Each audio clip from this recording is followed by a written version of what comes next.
When you think about cyberpunk, the first things that probably pop into your head are bright neon signs, rainy streets reflecting blue and pink lights, and giant skyscrapers that seem to go on forever. It is a style that has always been about the mix of high-tech and low life, and video games are the perfect way to actually step inside those worlds. While many games try to capture this vibe, only a few really push the limits of what a screen can show you. Here are 5 of the most visually stunning cyberpunk games that make you feel like you have actually been transported to the future. Cyberpunk 2077 is the most obvious choice, but it earns its spot by being the biggest and most detailed version of a future city we have ever seen. Night City is a massive, seamless place where every corner feels like it has a story. If you play it on a high-end PC or a modern console, the lighting is what really steals the show. At night, the city becomes a playground of color. You can see the glow of a billboard reflecting in a puddle on the ground, or the way light filters through the smog and steam coming off the streets. When the sun comes out, the city looks different but just as impressive, showing off the grime, the rust, and the massive concrete structures that loom over the poor neighborhoods. It is a game where you can spend hours just driving around or standing on a balcony looking at the skyline because the sense of scale is so huge. It is not just about the big buildings though, it's about the small things, like the clutter in an apartment or the way a character's mechanical eyes catch the light during a conversation. For something a bit faster and more intense, Ghost Runner 2 is like a neon-soaked fever dream. This game is all about speed, and the visuals are designed to keep up with that pace. You play as a cyber ninja running along walls and slicing through enemies, so everything needs to be sharp and clear, even when you're moving at 100 miles an hour. The environments are often very vertical, leading you through massive towers and industrial zones that look like they were carved out of cold steel and glowing glass. The use of color here is very deliberate, often using high-contrast oranges and blues to guide your eye toward where you need to jump next. There's a crispness to the graphics that makes the world feel dangerous and high stakes. When you finally step outside the city walls into the wasteland, the game shows off a different kind of beauty, with vast, empty spaces and crumbling structures that provide a nice break from the cramped city streets. It is a masterclass in making a world feel stylish and sleek while still being incredibly gritty. If you want a totally different perspective, The Ascent is an incredible piece of eye candy. Unlike many big games that put the camera right behind your character, this one uses a tilted top-down view. You might think that would make it look less detailed, but it is actually the opposite. The world of Velis is packed with an almost impossible amount of detail. Because the camera is further away, the developers were able to cram every inch of the screen with moving parts, flickering lights, and crowds of people. When a gunfight breaks out, the visuals go into overdrive.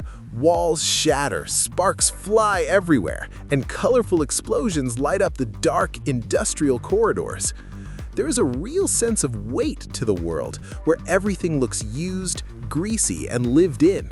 One of the coolest moments in the game is when you take an elevator up to the higher levels of the city. You move from the dark, dirty slums at the bottom to the clean, bright, and shiny corporate areas at the top, and the visual shift is breathtaking. It feels like a moving painting of a dark future. Stray is a unique entry because it looks at a cyberpunk world through the eyes of a cat. This change in perspective makes the environment feel much larger and more intimidating. You spend a lot of time on rooftops, balancing on pipes, and scurrying through narrow alleys where humans would never fit.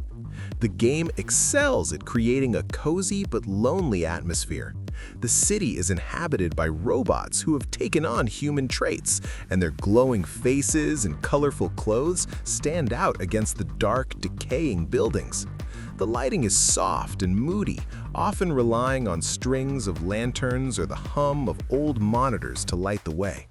Because you're a cat, you're closer to the ground, which means you get a front row seat to the incredible textures of the world. You can see the peeling paint on a door, the carpet of trash in an alley, and the way moss grows on damp walls. It is a very dense and handcrafted world that feels intimate in a way that bigger games often miss. It proves that you don't need a massive open world to be visually stunning. Sometimes a few blocks of a well-detailed city are enough to pull you in completely. Cloudpunk offers a very different artistic style by using voxels, which are like 3D pixels. This gives the game a look that is both retro and modern at the same time. You play as a delivery driver in a flying car, navigating through a city called Nivalis that is constantly covered in rain. The city is a literal maze of floating buildings and neon highways. Because of the voxel art style, the world has a blocky, stylized look, but the lighting and weather effects make it feel incredibly atmospheric. Seeing the tiny lights of thousands of cars moving through the clouds while synth-pop music plays in the background is a very relaxing and beautiful experience. The game captures the vibe of Cyberpunk perfectly. Even though you can't see every individual pore on a character's face, the overall picture of the city is one of the most memorable in the genre. It is the kind of game where you find yourself slowing down just to watch the rain fall against your windshield while the city glows in the distance. It feels like living inside a futuristic postcard. Deus Ex: Mankind Divided is a perfect example of how to make a city feel real and grounded while still being very much about the future. Unlike some games that go for bright pinks and blues everywhere, this one uses a lot of gold and black, giving it a very specific and classy look.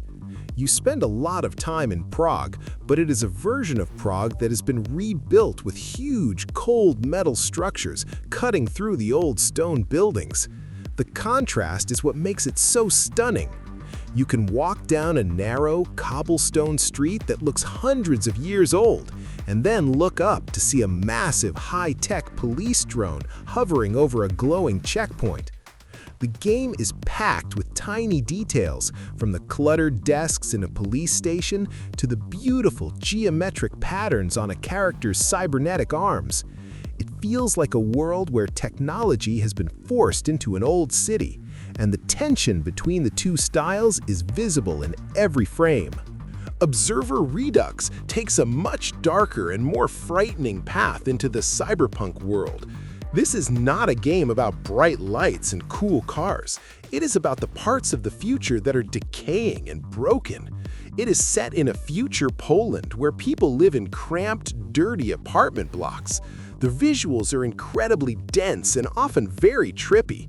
Since you play as a detective who can hack into people's minds, the game uses a lot of glitchy effects and surreal imagery that makes you feel like you are losing your grip on reality. You will see walls that appear to melt into digital code, or rooms that suddenly shift and change shape as you walk through them. The lighting is very moody, with lots of deep shadows and flicking fluorescent tubes that make everything feel damp and heavy.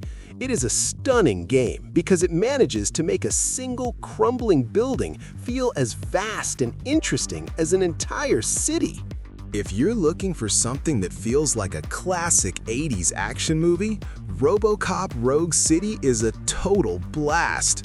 It captures the look of old Detroit perfectly, mixing the grime of the late 20th century with the cold corporate tech of the future.